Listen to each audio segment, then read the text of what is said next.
क्यों व्यर्थ चिंता करते हो, किससे व्यर्थ डरते हो।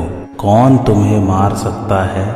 आत्मा न पैदा होती है न मरती है। जो हुआ वह अच्छा ही हुआ, जो हो रहा है वह अच्छा ही हो रहा है, जो होगा वह भी अच्छा ही होगा। तुम भूत का पश्चाताप न करो, भविष्य की चिंता न करो। वर्तमान चल रहा है, वर्तमान में रहकर जीवन जीना ही सार्थक है।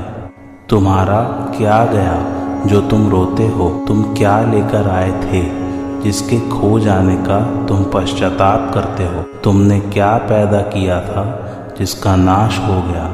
तुम कुछ भी लेकर नहीं आए, जो कुछ भी लिया यहीं से लिया, जो कुछ दिया यहीं पर दिया। खाली हाथ आए, खाली हाथ ही चले। जय श्री कृष्ण मेरे सभी प्यारे कथा श्रोताओं को। मेरा नाम है नमित अग्रवाल और स्वागत है आपका मेरे चैनल कथावाचक में। गीता में अभी 18वां अध्याय चल रहा है। आइए आज की कथा आरंभ करते हैं। अहमकृत भाव नहीं होने का तात्पर्य है अहमता रहित होना, और बुद्धि लिप्त नहीं होने का तात्पर्य है कामना ममता और स्वार्थ भाव से रहित होना। अर्जुन ने कहा था कि इन आतताइयों को मारने से हमारे को पाप लगेगा और गुरुजनों को मारने से पाप लगेगा। अतः यहाँ भगवान कहते हैं कि इनको मारने से पाप लगने की तो बात ही क्या है, संपूर्ण प्राणियों को मारने से भी पाप नहीं लगेगा, क्योंकि पाप लगने में हेतु अहमता और बुद्धि की लिप्तता है। बुद्धि कामना ममता और स्वार्थ भाव से लिप्त होती है। गंगा जी में कोई डूबकर मर जाता है तो गंगा जी को पाप नहीं लगता, और कोई उसका जल पीता है, स्नान करता है, खेती करता है तो उससे गंगा जी को पुण्य नहीं लगता है।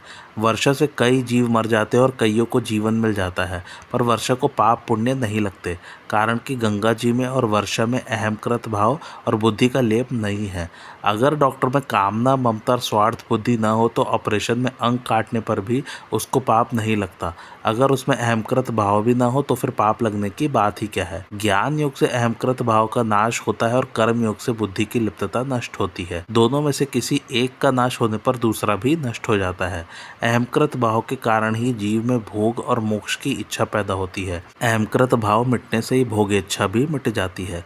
भोगेच्छा मिटने पर मोक्ष की इच्छा स्वतः पूरी हो जाती है, क्योंकि मोक्ष स्वतः सिद्ध है। ज्ञान और प्रवृत्ति दोषी नहीं होते, प्रत्युत कर्तृत्वाभिमान ही दोषी होता है, क्योंकि कर्तृत्वाभिमान से ही कर्म संग्रह होता है। यह बात आगे के श्लोक में बताते हैं।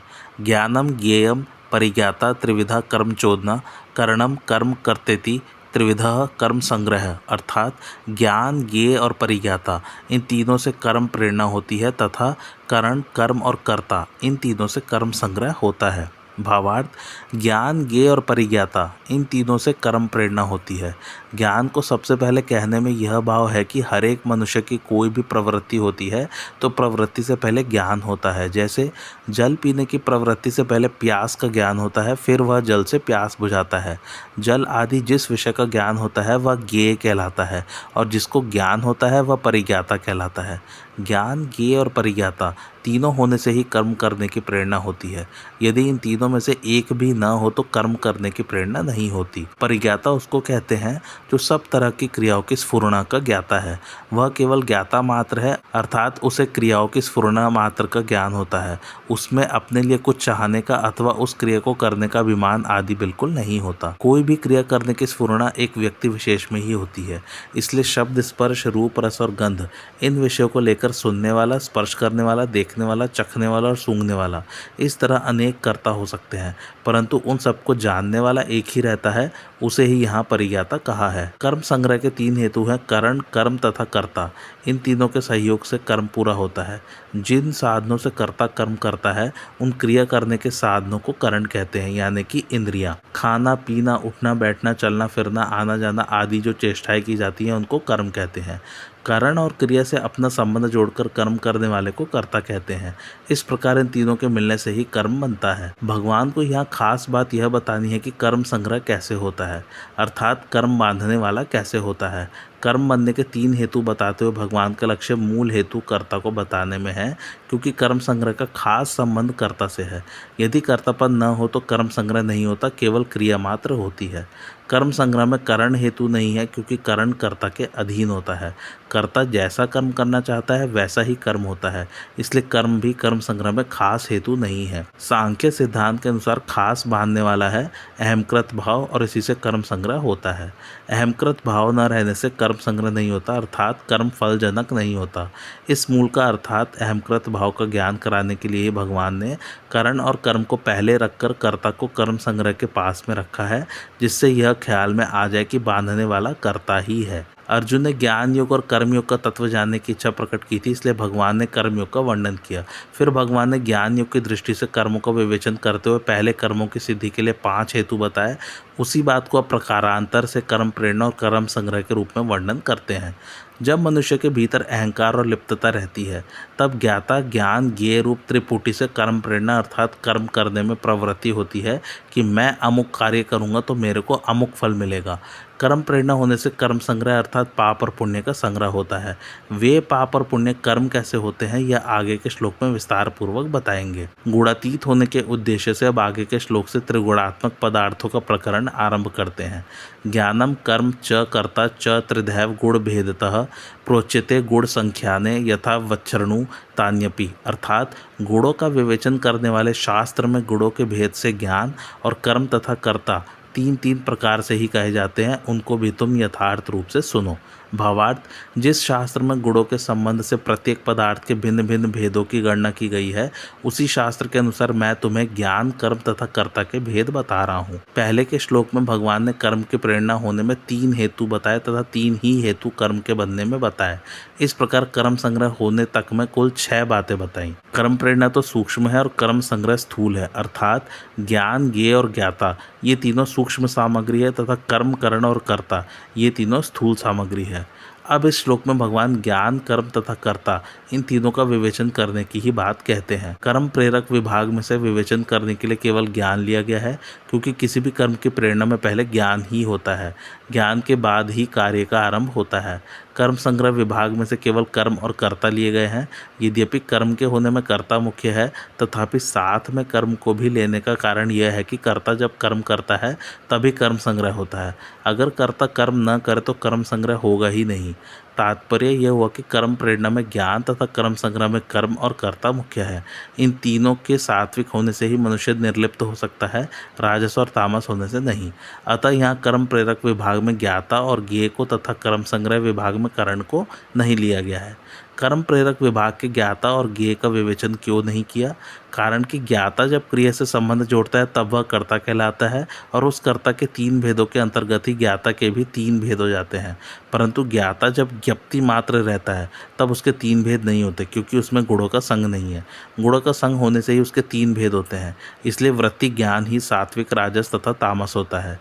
जिसे जाना जाए उस विषय को ज्ञेय कहते हैं। जानने के विषय अनेक है, इसलिए इसके अलग भेद नहीं किए गए, परंतु जानने योग्य सब विषयों का एकमात्र लक्ष्य सुख प्राप्त करना ही रहता है। जैसे कोई विद्या पढ़ता है, कोई धन कमाता है, कोई अधिकार पाने की चेष्टा करता है, तो इन सब विषयों को जानने पाने की चेष्टा का लक्ष्य एकमात्र सुख ही रहता है। विद्या पढ़ने में यही भाव रहता है कि ज़्यादा पढ़कर ज़्यादा धन कमाऊंगा, मान पाऊंगा और उनसे मैं सुखी होऊंगा। ऐसे ही हर एक कर्म का लक्ष्य परंपरा से सुख ही रहता है। इसलिए भगवान ने ज्ञेय के 3 भेद सात्विक, राजस और तामस सुख के नाम से आगे के श्लोक में बताए हैं। ऐसे ही भगवान ने करण के भी 3 भेद नहीं किए, क्योंकि इंद्रियां आदि जितने भी करण हैं वे सब साधन मात्र हैं, इसलिए उनके 3 भेद नहीं होते। परंतु इन सभी करणों में बुद्धि की प्रधानता है, क्योंकि मनुष्य करणों से जो कुछ भी काम करता है उसको वह बुद्धिपूर्वक ही करता है।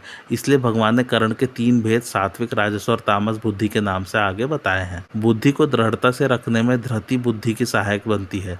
ज्ञान युग की साधना में भगवान ने 2 जगह बुद्धि के साथ धृति पद भी दिया है। इससे यह मालूम देता है कि ज्ञान मार्ग में बुद्धि के साथ धृति की विशेष आवश्यकता है। इसलिए भगवान ने धृति के भी 3 भेद आगे बताए हैं। त्रिधैव पद में यह भाव है कि ये भेद 3 ही होते हैं, कम और ज़्यादा नहीं होते, अर्थात न 2 होते हैं और न 4 होते हैं। कारण कि सत्व, रज और तम ये 3 गुण ही प्रकृति से उत्पन्न हैं, इसलिए इन तीनों गुणों को लेकर 3 ही भेद होते हैं। गुण संख्यान शास्त्र में इस विषय का जैसा वर्णन हुआ है वैसा का वैसा मैं तुम्हें सुना रहा हूँ, अपनी तरफ से कुछ कम या अधिक करके नहीं सुना रहा हूँ, ऐसा भगवान कहते हैं।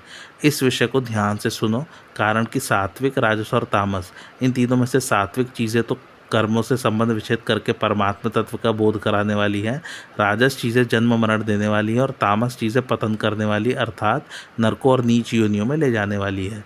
इसलिए इनका वर्णन सुनकर सात्विक चीज़ों को ग्रहण तथा राजस तामस चीज़ों का त्याग करना चाहिए। इन ज्ञान आदि का तुम्हारे स्वरूप के साथ कोई संबंध नहीं है, तुम्हारा स्वरूप तो सदा निर्लेप है। अब भगवान सात्विक ज्ञान का वर्णन करते हैं। सर्वभूतेषु येनैकम भावमव्ययमीक्षते अविभक्तम विभक्तेषु तज्ज्ञानम विद्धि सात्विकम, अर्थात जिस ज्ञान के द्वारा साधक संपूर्ण विभक्त प्राणियों में विभाग रहित एक अविनाशी भाव को देखता है, उस ज्ञान को तुम सात्विक समझो। भावार्थ, व्यक्ति वस्तु आदि में जो है पन दिखता है वह उन व्यक्ति वस्तु आदि का नहीं है, प्रत्युत सब में परिपूर्ण परमात्मा का ही है। उन व्यक्ति वस्तु आदि की स्वतंत्र सत्ता ही नहीं है, क्योंकि उनमें प्रतिक्षण परिवर्तन हो रहा है। कोई भी व्यक्ति वस्तु आदि ऐसी नहीं है जिसमें परिवर्तन न होता हो, परंतु अपनी अज्ञता से उनकी सत्ता दिखती है। जब अज्ञता मिट जाती है, ज्ञान हो जाता है, तब साधक की दृष्टि उस अविनाशी तत्व की तरफ ही जाती है जिसकी सत्ता से यह सब सत्तावान हो रहा है। ज्ञान होने पर साधक की दृष्टि परिवर्तनशील वस्तु को भेद कर परिवर्तन रहित तत्व की ओर ही जाती है।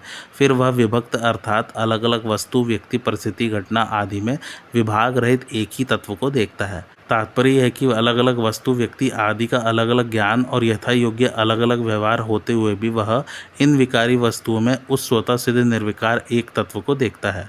उसके देखने की यही पहचान है कि उसके अंतःकरण में राग द्वेष नहीं होते। उस ज्ञान को तू सात्विक जान।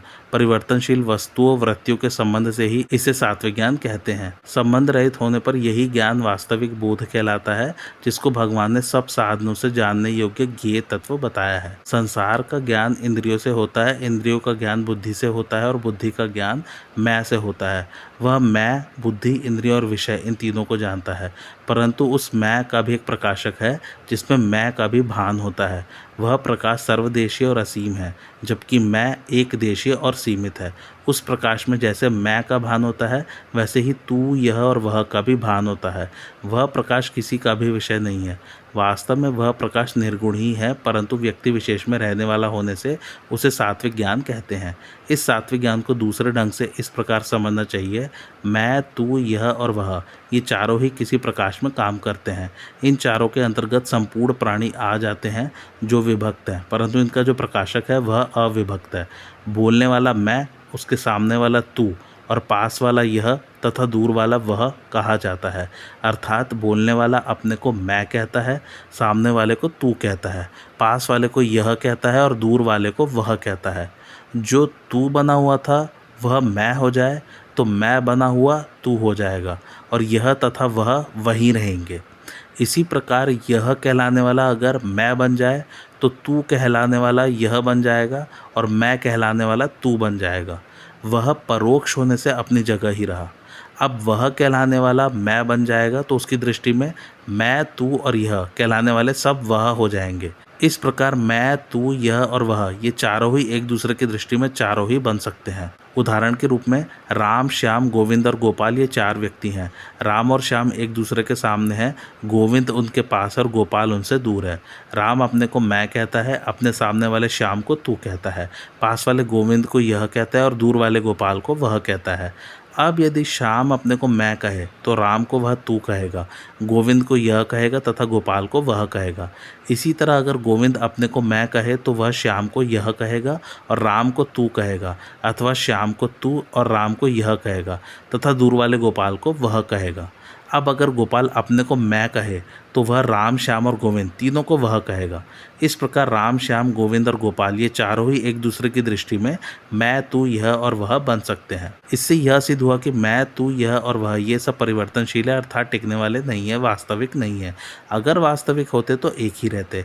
वास्तविक तो इन सब का प्रकाशक और आश्रय है, जिसके प्रकाश में मैं, तू, यह और वह का भान हो रहा है। उस प्रकाश में मैं, तू, यह और वह ये चारों ही नहीं है, प्रत्युत उसी से इन चारों को सत्ता मिलती है। अपनी मान्यता मान्यता के कारण मैं तू यह वह का तो भान होता है, पर प्रकाशक का भान नहीं होता। वह प्रकाशक सबको प्रकाशित करता है, स्वयं प्रकाश स्वरूप है और सदा ज्यों का त्यों रहता है। मैं तू यह और वह, यह सब विभक्त प्राणियों का स्वरूप है, और जो वास्तविक प्रकाशक है वह विभाग रहता है। यही वास्तव में सात्विक ज्ञान है। विभाग वाली, परिवर्तनशील और नष्ट होने वाली जितनी वस्तुएं हैं, यह ज्ञान उन सब का प्रकाशक है और स्वयं भी निर्मल तथा विकार रहित है। इसलिए इस ज्ञान को सात्विक कहा जाता है। वास्तव में यह सात्विक ज्ञान प्रकाश्य की दृष्टि से प्रकाशक और विभक्त की दृष्टि से अविभक्त कहा जाता है। प्रकाश्य और विभक्त से रहित होने पर तो यह निर्गुण निरपेक्ष वास्तविक ज्ञान ही है। जैसे साधारण मनुष्य शरीर में अपने को व्यापक मानता है, ऐसे ही साधक संसार में परमात्मा को व्यापक मानता है। जैसे शरीर और संसार एक है, ऐसे ही स्वयं और परमात्मा एक है। साधक की दृष्टि में प्राणियों की भी सत्ता रहने के कारण यह सात्विक ज्ञान कहा गया है। अगर उसकी दृष्टि में प्राणियों की सत्ता न रहे, केवल अविनाशी सत्ता ही रहे, तो यह गुणातीत तत्वज्ञान ब्रह्म की प्राप्ति ही है।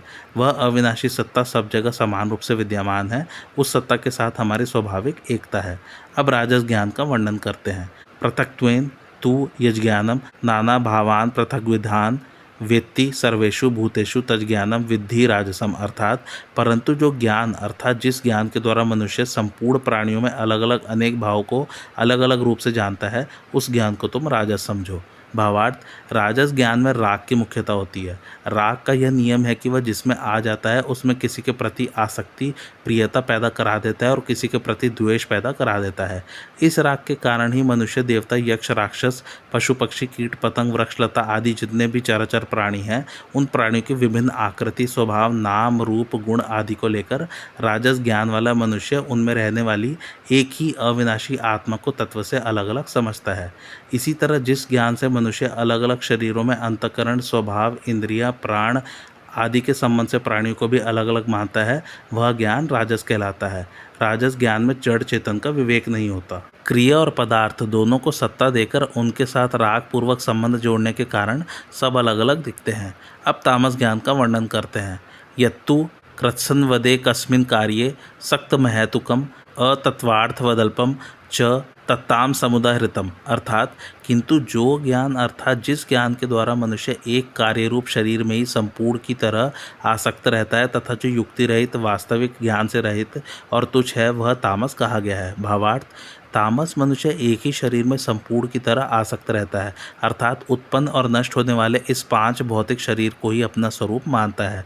वह मानता है कि मैं ही छोटा बच्चा था, मैं ही जवान हूँ और मैं ही बूढ़ा हो जाऊँगा, मैं भोगी, बलवान और सुखी हूँ, मैं धनी और बड़े कुटुंब वाला हूँ, मेरे समान दूसरा कौन है इत्यादि।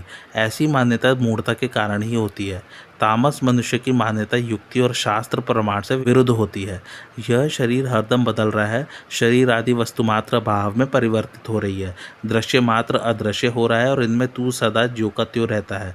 अतः यह शरीर और तू एक कैसे हो सकते हैं? इस प्रकार की युक्तियों को वह स्वीकार नहीं करता। यह शरीर और मैं दोनों अलग अलग है, इस वास्तविक ज्ञान से वह रहित है। उसकी समझ अत्यंत तुच्छ है, अर्थात तुच्छता की प्राप्ति कराने वाली है। इसलिए इसको ज्ञान कहने में भगवान को संकोच हुआ है, कारण कि तामस पुरुष में मूढ़ता की प्रधानता होती है। मूढ़ता और ज्ञान का आपस में विरोध है। युक्ति रहित, अल्प और अत्यंत तुच्छ समझ को ही महत्व देना तामस कहा गया है। जब तामस समझ ज्ञान है ही नहीं और भगवान को भी इसको ज्ञान कहने में संकोच हुआ है, तो फिर इसका वर्णन ही क्यों किया गया? त्रिविध भेद कहने का उपक्रम किया है, इसलिए सात्विक और राजस ज्ञान का वर्णन करने के बाद तामस समझ को भी कहने की आवश्यकता थी। तामस ज्ञान में आसुरी संपत्ति विशेष है। इस श्लोक में ज्ञान शब्द न देने का तात्पर्य है कि वास्तव में यह ज्ञान नहीं है, प्रत्युत अज्ञान ही है। यह तामस मनुष्य की बुद्धि है, जिसको पशु बुद्धि कहा गया है। अब भगवान सात्विक कर्म का वर्णन करते हैं। नियतम संग्रहितम राग द्वेषतः कृतम अफल प्रेप्सुना कर्म यत्तत् सात्विक मुच्यते। अर्थात जो कर्म शास्त्र विधि से नियत किया हुआ और कर्तृत्वाभिमान से रहित हो तथा फलेच्छा रहित मनुष्य के द्वारा बिना राग द्वेष के किया हुआ हो, वह सात्विक कहा जाता है। भावार्थ, जिस व्यक्ति के लिए वर्ण और आश्रम के अनुसार जिस परिस्थिति में और जिस समय शास्त्रों ने जैसा करने के लिए कहा है, उसके लिए वह कर्म नियत हो जाता है। यहाँ नियत पद से एक तो कर्मों का स्वरूप बताया है और दूसरे शास्त्र निषिद्ध कर्म का निषेध किया है। संग रहित पद का तात्पर्य है कि वह नियत कर्म कर्तृत्वाभिमान से रहित होकर किया जाए। कर्तृत्वाभिमान से रहित कहने का भाव है कि जैसे वृक्ष आदि में मूढ़ता होने के कारण उनको कर्तृत्व का भान नहीं होता, पर उनकी भी ऋतु आने पर पत्तों का झड़ना, नए पत्तों का निकलना, शाखा कटने पर घाव का मिल जाना, शाखाओं का बढ़ना, फल फूल का लगना आदि सभी क्रियाएं समष्टि शक्ति के द्वारा अपने आप ही होती हैं। ऐसे ही इन सभी शरीरों का बढ़ना घटना, खाना पीना, चलना फिरना आदि सभी क्रियाएं भी समष्टि शक्ति के द्वारा अपने आप हो रही हैं। इन क्रियाओं के साथ न अभी कोई संबंध है, न पहले कोई संबंध था और न आगे ही कोई संबंध होगा। इस प्रकार जब साधक को प्रत्यक्ष अनुभव हो जाता है तो फिर उसमें कर्तृत्व नहीं रहता। कर्तृत्व न रहने पर उसके द्वारा जो कर्म होता है वह संग्रहित अर्थात कर्तृत्वाभिमान ही होता है। तात्पर्य यह है कि सांख्य योगी का शरीर में थोड़ा भी अभिमान रहेगा तो उसका शरीर के साथ संबंध बना रहेगा, जो कि तत्व प्राप्ति में बाधक होगा। परंतु कर्मयोगी का शरीर में थोड़ा अभिमान रह भी जाएगा तो वह सांख्य योगी की तरह उतना बाधक नहीं होगा, कारण कि कोई भी कर्म अपने लिए न करने से कर्मयोगी का कर्तृत्व अभिमान केवल कर्तव्य पालन के लिए ही होता है। अर्थात वह जिस समय जो कार्य करता है उसी समय उसमें तात्कालिक कर्तृत्व अभिमान रहता है। कार्य का अंत होने पर वह कर्तृत्व अभिमान उसी कार्य में लीन हो जाता है। राग द्वेष से रहित तो करके कर्म किया जाए, अर्थात कर्म का ग्रहण राग पूर्वक न हो और कर्म का त्याग द्वेष पूर्वक न हो तथा कर्म करने के जितने साधन हैं उनमें भी राग द्वेष न हो। तात्पर्य यह है कि भविष्य में मिलने वाले फल की इच्छा से रहित मनुष्य के द्वारा कर्म किया जाए, अर्थात क्रिया और पदार्थों से निर्लिप्त रहते हुए असंगता पूर्वक कर्म किया जाए तो वह सात्विक कहा जाता है। इस सात्विक कर्म में सात्विकता तभी तक है जब तक अत्यंत सूक्ष्म रूप से भी प्रकृति के साथ संबंध है। जब प्रकृति से सर्वथा संबंध विच्छेद हो जाता है तब यह कर्म अकर्म हो जाता है। अब राजस कर्म का वर्णन करते हैं। यत्तु कामेप्सुना कर्म साहंकारेण वा पुनः क्रियते बहुलायासम तद्राज समुदाहृतम, अर्थात परंतु जो कर्म भोगों की इच्छा से अथवा अहंकार से और परिश्रम पूर्वक किया जाता है वह राजस कहा गया है। भावार्थ, हम कर्म करेंगे तो हमें पदार्थ मिलेंगे, सुख आराम मिलेगा, भोग मिलेंगे, आदर सम्मान बढ़ाई मिलेगी आदि फल की इच्छा से कर्म किया जाए। लोगों के सामने कर्म करने से लोग देखते हैं और वाह वाह करते हैं तो अभिमान आता है, और जहाँ लोग सामने नहीं होते वहाँ एकांत में कर्म करने से दूसरों की अपेक्षा अपने में विलक्षणता विशेषता देखकर अभिमान आता है। जैसे दूसरे आदमी हमारी तरह सुचारू रूप से सांगोपांग कार्य नहीं कर सकते, हमारे में काम करने की जो योग्यता विद्या चतुरता आदि है वह हर एक आदमी में नहीं मिलेगी। हम जो भी काम करते हैं उसको बहुत ही ईमानदारी से और जल्दी करते हैं आदि आदि। इस प्रकार अहंकार पूर्वक किया गया कर्म राजस कहलाता है। आगे भविष्य में मिलने वाले फल को लेकर कर्म किया जाए अथवा वर्तमान में अपनी विशेषता को लेकर कर्म किया जाए, इन दोनों भावों में से एक भाव होने पर भी वह कर्म राजस हो जाता है। तात्पर्य है कि फलेच्छा और अहंकार इन दोनों में से जब एक भाव होने पर भी कर्म राजस हो जाता है तब दोनों भाव होने पर वह कर्म राजस हो ही जाएगा। कर्म करते समय हर एक व्यक्ति के शरीर में परिश्रम तो होता ही है, पर जिस व्यक्ति में शरीर के सुख आराम की इच्छा मुख्य होती है उसको कर्म करते समय शरीर में ज़्यादा परिश्रम मालूम देता है। जिस व्यक्ति में कर्म फल की इच्छा तो मुख्य है पर शारीरिक सुख आराम की इच्छा मुख्य नहीं है, अर्थात सुख आराम लेने की स्वाभाविक ही प्रकृति नहीं है, उसको कर्म करते हुए भी शरीर में परिश्रम नहीं मालूम देता, कारण कि भीतर में भोगों और संग्रह की जोरदार कामना होने से उसकी वृत्ति कामना पूर्ति की तरफ ही लगी रहती है, शरीर की तरफ नहीं। तात्पर्य है कि शरीर के सुख आराम की मुख्यता होने से फलेच्छा की अवहेलना हो जाती है और फलेच्छा की मुख्यता होने से शरीर के सुख आराम की अवहेलना हो जाती है। लोगों के सामने कर्म करते समय अहंकार जन्य सुख की खुराक मिलने से और शरीर के सुख आराम की मुख्यता न होने से राजस मनुष्य को कर्म करने में परिश्रम नहीं मालूम देता, परंतु एकांत में कर्म करते समय अहंकार जन्य सुख की खुराक न मिलने से और शरीर के सुख आराम की मुख्यता होने से राजस मनुष्य को कर्म करने में ज़्यादा परिश्रम मालूम देता है। ऐसे फल की इच्छा वाले मनुष्य के द्वारा अहंकार और परिश्रम पूर्वक किया हुआ जो कर्म है वह राजस कहा गया है। राजस मनुष्य अपनी आवश्यकताओं को अधिक बढ़ा लेता है, जिससे प्रत्येक काम में उसको अधिक वस्तुओं की जरूरत पड़ती है। अधिक वस्तु को जुटाने में परिश्रम भी अधिक होता है। राजस मनुष्य कर्मों का विस्तार अधिक करता है, इसलिए भी उसको परिश्रम अधिक होता है। शरीर में राग रहने के कारण राजस मनुष्य शरीर का आराम चाहता है, जिससे उसको थोड़े काम में भी अधिक परिश्रम मालूम देता है। अब तामस कर्म का वर्णन करते हैं। अनुबंधम क्षयम हिंसामन्वेक्ष्य च पौरुषम मोहादारभ्यते कर्म यत्तामस मुच्यते, अर्थात जो कर्म परिणाम, हानि, हिंसा और सामर्थ्य को न देखकर मोहपूर्वक आरंभ किया जाता है वह तामस कहा जाता है। भावार्थ, जिसको फल की कामना होती है वह मनुष्य तो फल प्राप्ति के लिए विचार पूर्वक कर्म करता है, परंतु तामस मनुष्य में मूढ़ता की प्रधानता होने से वह कर्म करने में विचार करता ही नहीं। इस कार्य को करने से मेरा तथा दूसरे प्राणियों का अभी और परिणाम में कितना नुकसान होगा, कितना अहित होगा, इस अनुबंध अर्थात परिणाम को न देखकर वह कार्य आरंभ कर देता है। इस कार्य को करने से अपने और दूसरों के शरीरों की कितनी हानि होगी, धन और समय का कितना खर्चा होगा, इससे दुनिया में मेरा कितना अपमान, निंदा, तिरस्कार आदि होगा, मेरा लोक परलोक बिगड़ जाएगा आदि नुकसान को न देखकर ही वह कार्य आरंभ कर देता है। इस कर्म से कितने जीवों की हत्या होगी, कितने श्रेष्ठ व्यक्तियों के सिद्धांतों और मान्यताओं की हत्या हो जाएगी, दूसरे मनुष्यों की मनुष्यता की कितनी भारी हिंसा हो जाएगी, अभी के और भावी जीवों के शुद्ध भाव, आचरण, वेशभूषा, खान पान आदि की कितनी भारी हिंसा हो जाएगी, इससे मेरा और दुनिया का कितना अधपतन होगा आदि हिंसा को न देखकर ही वह कार्य आरंभ कर देता है। इस काम को करने की मेरे में कितनी योग्यता है, कितना बल सामर्थ्य है, मेरे पास कितना समय है, कितनी बुद्धि है, कितनी कला है, कितना ज्ञान है आदि अपने पुरुषार्थ को न देखकर ही वह कार्य आरंभ कर देता है। तामस मनुष्य कर्म करते समय उसके परिणाम, उससे होने वाले नुकसान, हिंसा और अपनी सामर्थ्य का कुछ भी विचार न करके जब जैसा मन में भाव आया उसी समय बिना विवेक विचार के वैसा ही कर बैठता है। इस प्रकार किया गया कर्म तामस कहलाता है।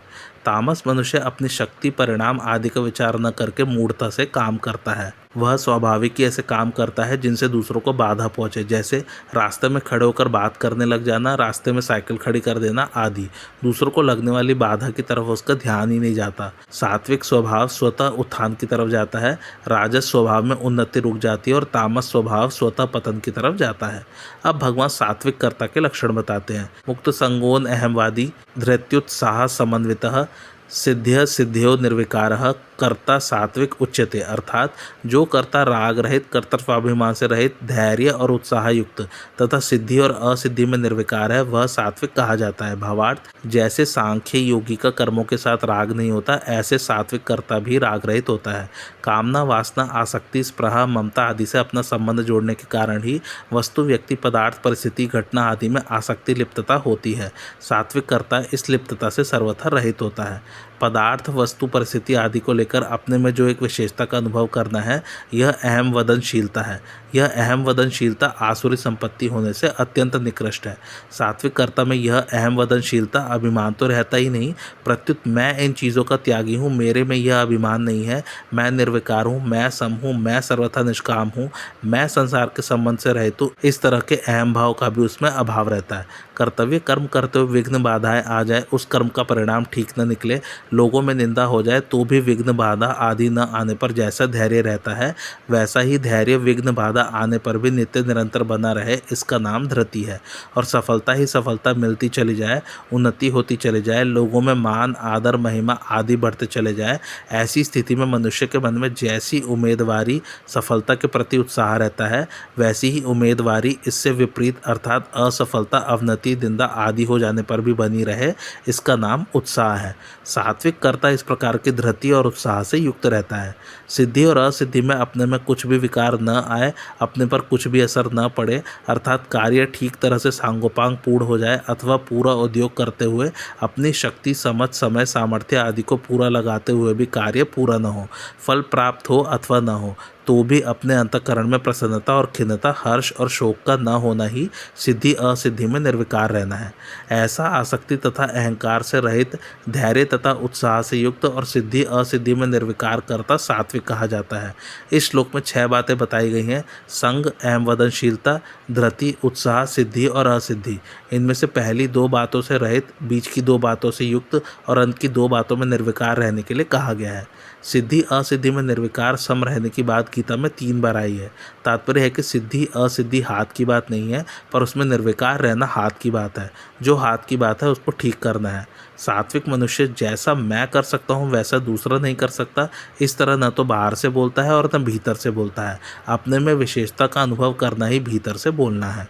अब राजस कर्ता के लक्षण बताते हैं। रागी कर्म फल प्रेपसुर लुब्धो, हिंसात्मको शुचि हर्ष शोकान्वितः कर्ता राजसः परिकीर्तितः। अर्थात जो कर्ता रागी, कर्मफल की इच्छा वाला, लोभी, हिंसा के स्वभाव वाला, अशुद्ध और हर्ष शोक से युक्त है वह राजस कहा गया है। भावार्थ, राग का स्वरूप रजोगुण होने के कारण भगवान ने राजस कर्ता के लक्षणों में सबसे पहले रागी पद दिया है। राग का अर्थ है कर्मों में, कर्मों के फलों में तथा वस्तु पदार्थ आदि में मन का खिंचाव होना, मन की प्रियता होना। इन चीज़ों का जिस पर रंग चढ़ जाता है वह रागी होता है। राजस मनुष्य कोई भी काम करेगा तो वह किसी फल की चाहना को लेकर ही करेगा। जैसे मैं ऐसा ऐसा अनुष्ठान कर रहा हूँ, दान दे रहा हूँ, उससे यहाँ धन मान बढ़ाई आदि मिलेंगे और परलोक में स्वर्ग आदि के भोग सुख आदि मिलेंगे। मैं ऐसी ऐसी दवाइयों का सेवन कर रहा हूँ तो उनसे मेरा शरीर निरोग रहेगा आदि। राजस मनुष्य को जितना जो कुछ मिलता है उसमें वह संतोष नहीं करता, प्रत्युत और मिलता रहे और मिलता रहे, अर्थात आदर सत्कार महिमा आदि अधिक से अधिक होते रहें, धन पुत्र परिवार आदि अधिक से अधिक बढ़ते रहें, इस प्रकार की लाग लगी रहती है। लोभ लगा रहता है। वह हिंसा के स्वभाव वाला होता है। अपने स्वार्थ के लिए वह दूसरों के नुकसान की, दुख की परवाह नहीं करता। वह जो अधिक भोग सामग्री इकट्ठी करके भोग भोगता है त्यों ही त्यों दूसरे अभावग्रस्त लोगों के हृदय में जलन पैदा होती है। अतः दूसरों के दुख की परवाह न करना तथा भोग भोगना हिंसा ही है। तामस कर्म और राजस कर्ता दोनों में हिंसा बताने का तात्पर्य यह है कि मूढ़ता रहने के कारण तामस मनुष्य की क्रियाएं विवेक पूर्वक नहीं होती, अतः चलने फिरने उठने बैठने आदि में उसके द्वारा हिंसा होती है। राजस मनुष्य अपने सुख के लिए बढ़िया बढ़िया भोग भोगता है तो उसको देखकर जिनको वे भोग नहीं मिलते उनके हृदय में जलन होती है। यह हिंसा उस भोग भोगने वाले को ही लगती है, कारण कि कोई भी भोग बिना हिंसा के होता ही नहीं। तात्पर्य है कि तामस मनुष्य के द्वारा तो कर्म में हिंसा होती है और राजस मनुष्य स्वयं हिंसात्मक होता है। रागी पुरुष भोग बुद्धि से जिन वस्तुओं पदार्थों आदि का संग्रह करता है वे सब चीज़ें अपवित्र हो जाती है। वह जहाँ रहता है वहाँ का वायुमंडल अपवित्र हो जाता है। वह जिन कपड़ों को पहनता है उन कपड़ों में भी अपवित्रता आ जाती है। यही कारण है कि आसक्ति ममता वाले मनुष्य के मरने पर उसके कपड़े आदि को कोई रखना नहीं चाहता। जिस स्थान पर उसके शव को जलाया जाता है वहाँ कोई भजन ध्यान करना चाहे तो उसका मन नहीं लगेगा। वहाँ भूल से कोई सो जाएगा तो उसको प्रायः खराब खराब स्वप्न आएंगे। तात्पर्य यह है कि उत्पत्ति विनाशील पदार्थों की तरफ आकृष्ट होते ही आसक्ति ममता रूप मलिनता आने लगती है, जिससे मनुष्य का शरीर और शरीर की हड्डियां तक अधिक अपवित्र हो जाती हैं। उसके सामने दिन में कितनी बार सफलता विफलता, अनुकूल प्रतिकूल परिस्थिति घटना आदि आते रहते हैं, उनको लेकर वह हर्ष शोक राग द्वेष सुख दुख आदि में ही उलझा रहता है। उपर्युक्त लक्षणों वाला कर्ता राजस कहा गया है। पहले तामस कर्म में भी हिंसा बताई गई है क्योंकि रजोगुण और तमोगुण दोनों एक दूसरे के नज़दीक पड़ते हैं, पर सत्वगुण दोनों से दूर पड़ता है। रजोगुण रागात्मक होता है और तमोगुण मोहात्मक। रजोगुण में तो होश और सावधानी रहती है पर तमोगुण में बेहोशी और असावधानी रहती है। राग स्वार्थ बुद्धि होने से जितनी हिंसा होती है उतनी मोह होने से नहीं होती, इसलिए रजोगुण में अधिक हिंसा होती है। राग स्वार्थ बुद्धि के कारण राजस मनुष्य हिंसात्मक हो जाता है, उसकी हिंसा में तल्लीनता हो जाती है। अब तामस कर्ता के लक्षण बताते हैं। अयुक्तः प्राकृतः स्तब्धः शठो नैश कृतिकोलसः विषादी दीर्घसूत्री च कर्ता तामस उच्यते। अर्थात जो कर्ता असावधान अशिक्षित ऐंठ अकड़ वाला जिद्दी उपकारी का उपकार करने वाला आलसी विषादी और दीर्घसूत्री है वह तामस कहा जाता है। भावार्थ, तमोगुण मनुष्य को मूढ़ बना देता है। इस कारण किस समय में कौन सा काम करना चाहिए, किस तरह करने से हमें लाभ है और किस तरह करने से हमें हानि है, इस विषय में तामस मनुष्य सावधान नहीं रहता, अर्थात वह कर्तव्य और अकर्तव्य के विषय में सोचता ही नहीं, इसलिए वह अयुक्त अर्थात असावधान कहलाता है। जिसने शास्त्र सत्संग अच्छी शिक्षा उपदेश आदि से न तो अपने जीवन को ठीक बनाया है और न अपने जीवन पर कुछ विचार ही किया है, माँ बाप से जैसा पैदा हुआ है वैसा का वैसा ही कोरा अर्थात कर्तव्य अकर्तव्य की शिक्षा से रहित रहा है, ऐसा मनुष्य प्राकृत अर्थात अशिक्षित कहलाता है। तमोगुण की प्रधानता के कारण उसके मन वाणी और शरीर में अकड़ रहती है, इसलिए वह अपने वर्ण आश्रम में बड़े बूढ़े माता पिता गुरु आचार्य आदि के सामने कभी झुकता नहीं। वह मन वाणी और शरीर से कभी सरलता और नम्रता का व्यवहार नहीं करता, प्रत्युत कठोर व्यवहार करता है। ऐसा मनुष्य स्तब्ध अर्थात ऐंठ अकड़ वाला कहलाता है। तामस मनुष्य अपनी एक जिद होने के कारण दूसरों की दी हुई अच्छी शिक्षा को, अच्छे विचारों को नहीं मानता। उसको तो मूढ़ता के कारण अपने ही विचार अच्छे लगते हैं, इसलिए वह शठ अर्थात जिद्दी कहलाता है। आज की कथा यहीं समाप्त होती। कैसी लगी आप लोग को मेरी कथा मुझे कमेंट करके ज़रूर बताइए और मेरे चैनल कथावाचक को लाइक शेयर और सब्सक्राइब जरूर कीजिए। Thanks for watching. धन्यवाद।